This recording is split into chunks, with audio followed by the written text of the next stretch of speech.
Sec 1 Chapter 9 Percentages Part 1a. Now in this part of the lesson for today, we are going to learn about what is a percentage, how to convert a percentage into a fraction, converting a percentage into a decimal as well. Okay, and then how do you find the percentage of a number, and how do you express a quantity as a percentage, and then after which we can use this quantity which we have expressed in percentages for comparison. Now, please take up the notes for Chapter 9, Part 1.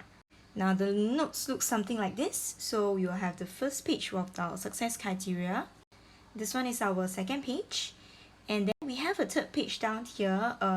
This is actually a list of some of the videos or whichever that are available online and even on ACE Learning itself for you to self-study a little bit more about percentages. So, if you like, you can go through them on your own. Percentage. What is percentage? A percentage is actually a fraction with 100 as the denominator. So what does this mean? So if let's say I have any number, any value, okay, if I want to find the percentage, I will take that number, divide by 100, and when I have 100 pieces, each small part actually is considered as 1%. So if I were to have 70%, I'll take that number, divide by 100 and multiply by 70 in order to get the percentage. So now a symbol is actually used to represent percentage. The symbol is written as this symbol over here. I think most of you know what's a percentage symbol. Now, how do I convert a fraction or decimal into a percentage? What we can do is we can multiply it by 100%. So for example, we have 7 over 10 here. 7 over 10 is actually a fraction. Okay, but we are going to change this to percentage. We'll take 7 over 10 times 100%. So when we write that, please key this into your calculator with just 7 over 10 times 100. Now, some of your calculator, you have the percentage symbol. If you were to use that, you'll convert it back to a decimal again. So try not to use that. And this number will be 70%.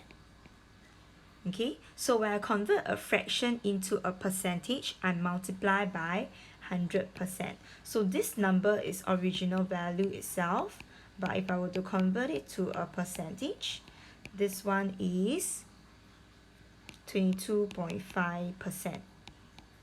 Okay, now take note of something. This value itself can appear as a fraction, and in the same way, it can also appear as a percentage. This is the actual decimal value. This is the percentage value. These two values are actually equal to each other, just that they come in different form. One is a decimal, the other one is a percentage. One is a fraction, the other one is a percentage. So now, can you finish up the other two answers? What will this be? This will be 9 over 40 times 100% and give you the answer 22.5%. Notice that this percentage over here and this over here is actually the same. They are equal. So in terms of it, this number over here in part B is actually has the same value as the number in part C. Just that one of it is given in a decimal, the other one is given in a fraction. Okay, so we have three numbers. They all have pointing to the same value. 22.5% can be written as a decimal in 0.225, and also can be written as a fraction 9 over 40. Now notice that when I were to change a number into a percentage, I multiply by 100%, or rather I multiply by 100, okay, to change it to a percentage.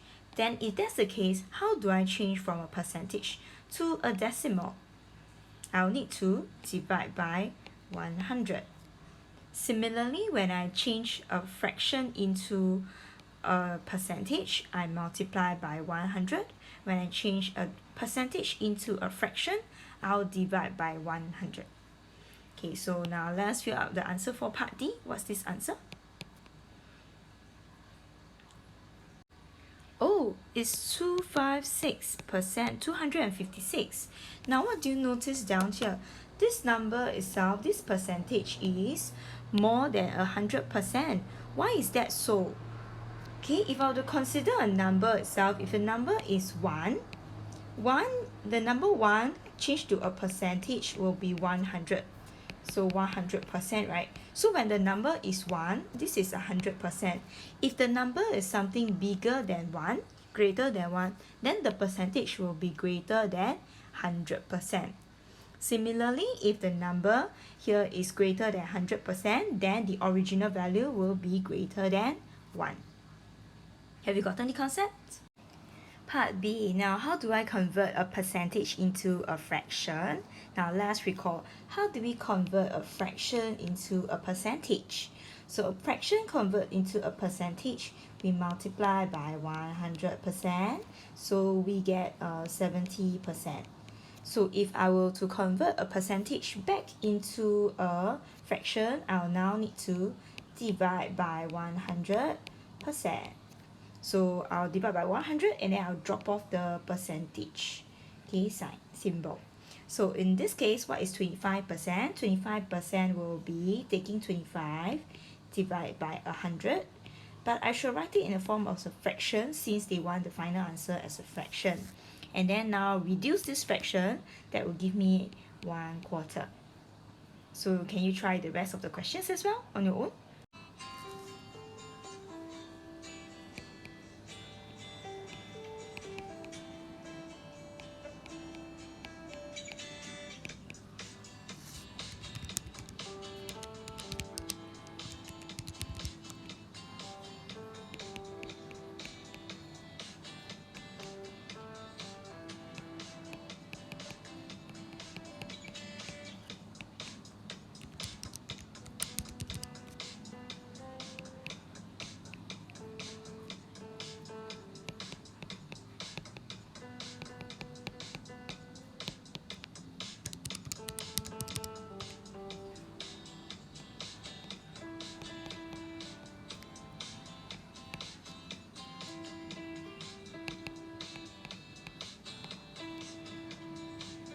Have you gotten your answers?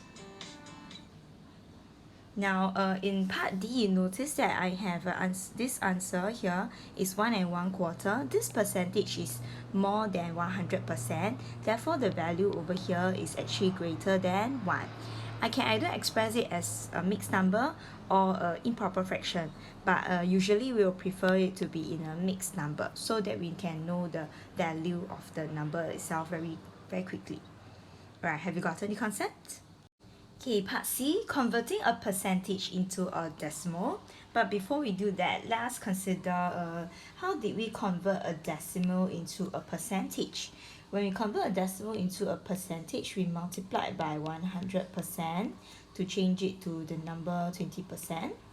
And then therefore, if I want to convert a percentage into a decimal, I'll need to divide by 100 and then drop off the percentage sign. So now to write a percentage as a decimal, I will take 36 divide by 100 directly and write the answer as a decimal. So this will be 0.36. No more units, no percentage sign. Have you got any concept? If so, then let's try to do the rest of the questions. Okay, you can practice them on your own.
Right, have you gotten your answer?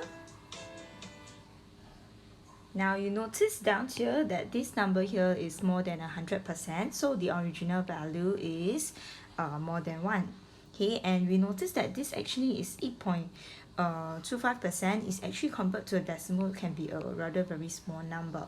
All these numbers here are all smaller than 1, okay, because it's not more than 100%. Now, okay, let's us move on to the next part. Finding percentage of a number. Now before we begin, let's recall a little bit. Just now when we first started, what is a percentage? A percentage is actually a fraction with 100 as the denominator.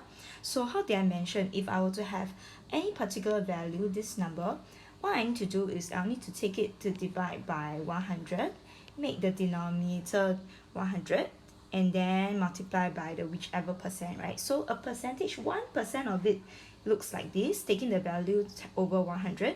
But if let's say I were to have 30%, then this will be the number over 100 times 30, right? Rearranging this, I can take this as 30%, where 30 is written as a fraction, 30% written as a fraction of the value of the number itself.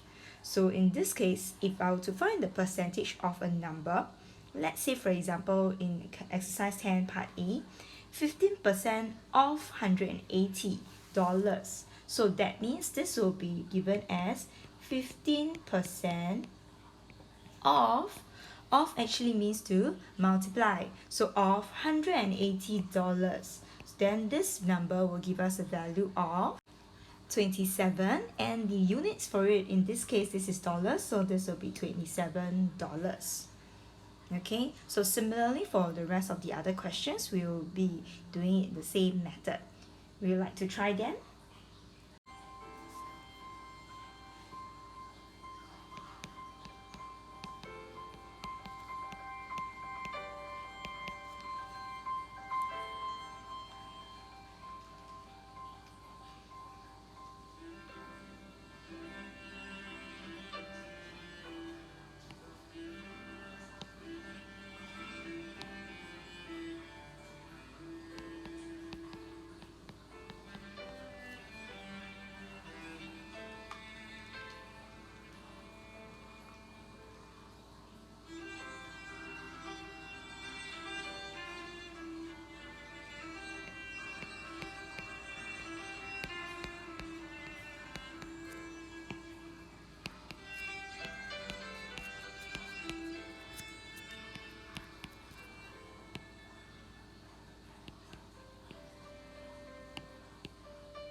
Have you gotten the answer?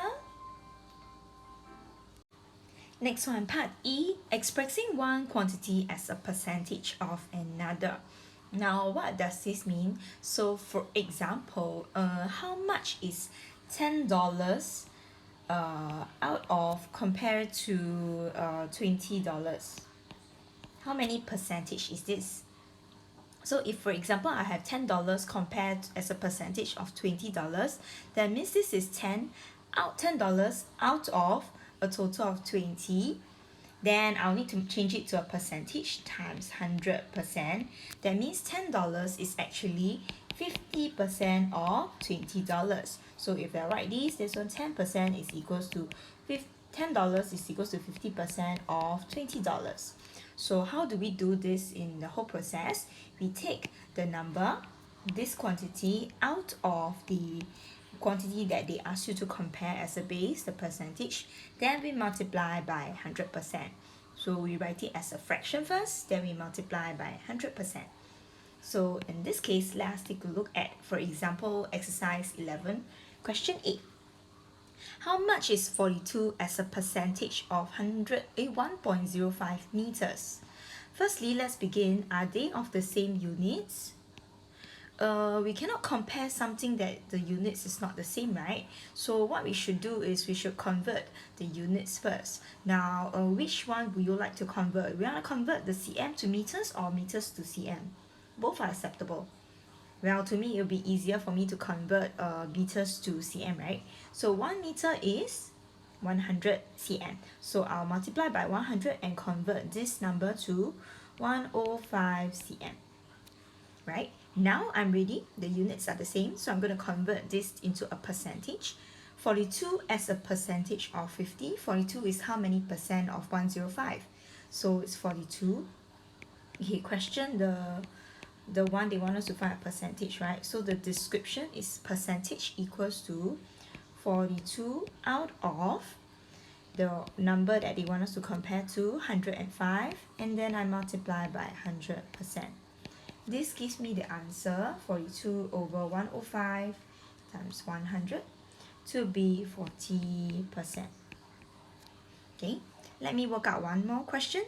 For example, I have 64 cents, but this is as a percentage of $1.60. Now, both of them are of different units. So what would you like to change?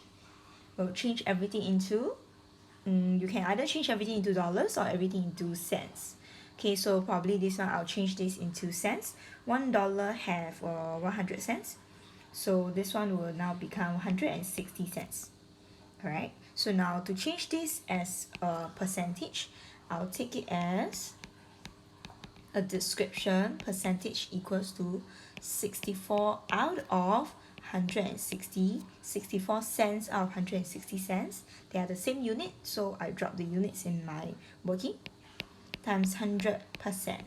And that gives me an answer of times 100, 40%.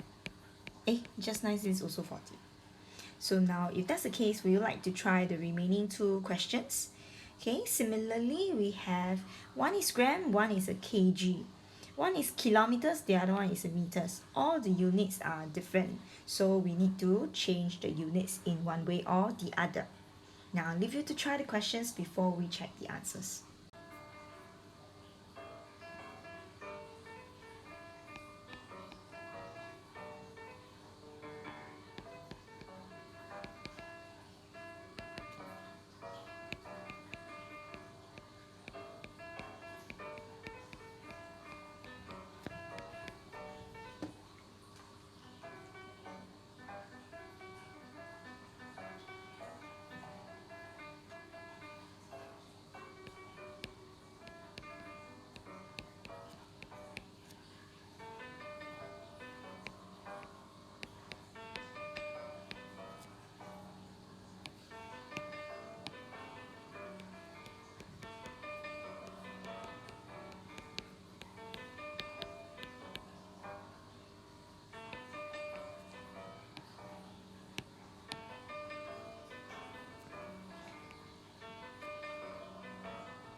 Okay, please take note that for this answer in part C and part D, as percentages, we always try to use the exact answer instead of decimal place and rounding off to 3 sig fig.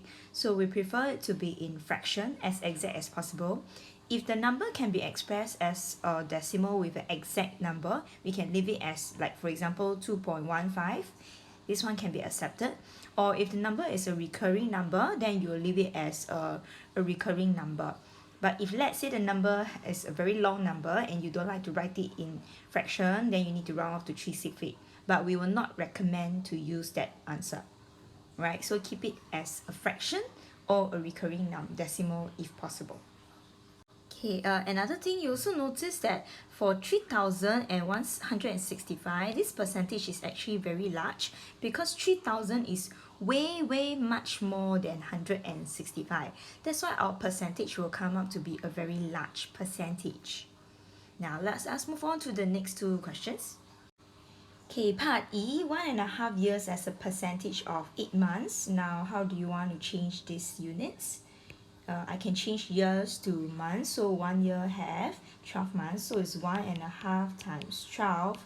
So that will give me 18 months. So if I want to calculate the percentage, so I make sure that the units are the same already. So 18 out of 8 months times 100%. So in this case, you'll get the answer to be 225%. As like what you can see, this number 18 is way much bigger than 8. So therefore, definitely this number here will be a percentage that is greater than 100%. Okay, so next one. 5 minutes as a percentage of 45 seconds. Percentage up of 45 seconds. So 5 minutes, we're going to change this to seconds. 5 times 60, 1 minute have 60 seconds. So that will be 300 seconds. So the percentage will now be 300 out of 45 times 100%. So as you can see, this number here, 300, is way much bigger than 45. So you'll definitely have a percentage that is more than 100. Now I can get the answer 6,662 over 3%. Or if you would like to write it as a decimal, now this is actually a recurring number, that will be 666.6 recurring percent. Do not round this off to 3/6. We keep it as accurate as possible. Okay, part G. An airline has seats for 240 passengers, so in total I can have 240, but 12 of the seats are vacant. Calculate the percentage of seats which are occupied. So how many seats are being occupied? If 12 seats are vacant, so there are number of seats that are occupied is 200 minus 12, right? So that will give me 240 minus 12. Either I can write it separately or I can write it in one full working itself. So I am looking for the percentage. So percentage will now be taking what I want out of the total 240 times 100%. What do I want? I want to find the number of seats that are occupied. How to find the number of seats that are occupied? So that will be 240 minus 12. Then you calculate the answer. Now for students who would like to probably do, like for example, 240 minus 12 equals to a number 228 first. This one itself cannot go without a description. So you probably need to write something like number of occupied. So try not to leave answers or numbers or working without description. Okay, so do write a description before you find the percentage. So for me, I try to save that step. I just write this over here directly. And now let's calculate the answer. And we get 95%. Okay, is there another way to find this answer? Well, some of the students also can do the answer such that I have percentage vacant. So the percentage vacant, some of them will do 12 out of 240 times 100%, and they get the number to be 5%. Then to find the percentage occupied, then they will take a total of 100% minus away the 5% to give you 95%. Well, there are many ways to get to the answer, just that usually I will try to write as concise as possible so that I can save time during my exam. So this will be my preferred method of working. But of course, your answer, as long as you label them clearly, I will still be accepting your working. Alright, now let's move on to the next part. Okay, part F. Now, comparing two quantities by percentages. Why do we need to compare two quantities by percentages? Now, maybe because usually the base value, the total value that each of them have is can be a number that's different. So it's very difficult for us to just compare only the actual value itself. So we compare using percentages in this case. So for example, in exercise 12, question A, John earns 2,500 per month, but David earns 4,800 per month. Right? Now the base value for John is 2,500, the other one is 4,800. So this base value is already different to begin with. Now this month, John received a pay increment of 350, but David received a pay increment of 500. Now, if I look at just the face value itself, 350 compared with 500, of course it looks like David have a higher pay increment, right? But we have to know that in terms of percentage, David actually have a higher basic pay, a higher original pay, $4,800. How do I know they will have a higher increment in terms of percentage or not? So what we need to do, the base value is now different. So what we can do is we find the percentage increased in the salary for each of them. So let me work out the answers for John first. So percentage increment. Alright, so his increment is $350 out of his original salary of 2,500 per month. And then I multiply by 100%. This gives me a value of 14%. What about David? For David itself, the percentage increment, okay, do write the description, don't be lazy. Okay, 500 over 4,800, the original base value that he has, okay, times 100%. This gives me 10.5 over 12%. Notice that if I write this in decimal, I will probably need to round it off. Okay, but that's why I use fraction for exact number. Now, who receive a higher increment compared to their original pay? So I compare them to their original pay. Since David has a lower percentage, John has a higher percentage. So the answer will be John will receive a higher percentage. Now you might find it troublesome in this case. I will have to write a comparison, the evidence, and then give a conclusion. So my evidence in this case will be, since John had an increment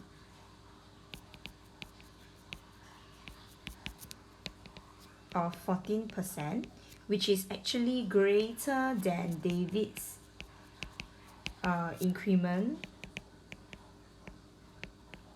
of 10 and 5 over 12%. So that is my evidence. Therefore, John had higher increment.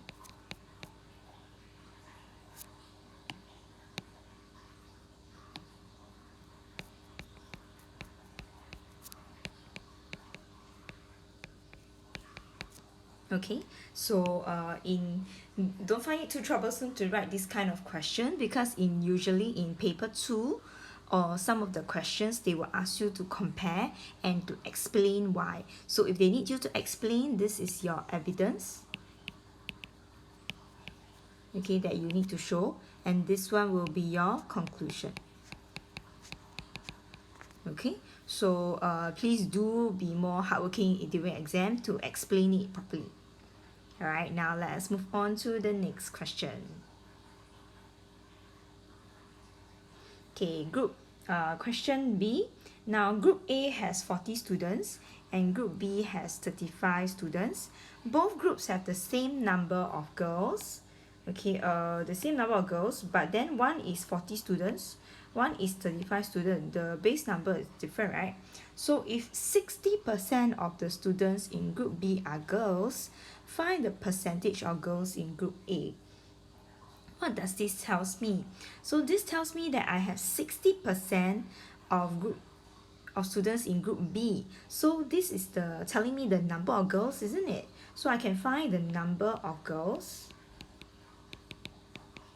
in both group are the same. So the number of girls from here is 60%, which is 60 over 100, times of the total students in group B.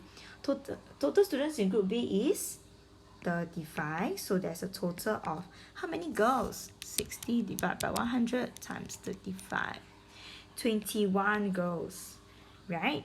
Now I'm going to find the percentage of girls in group A.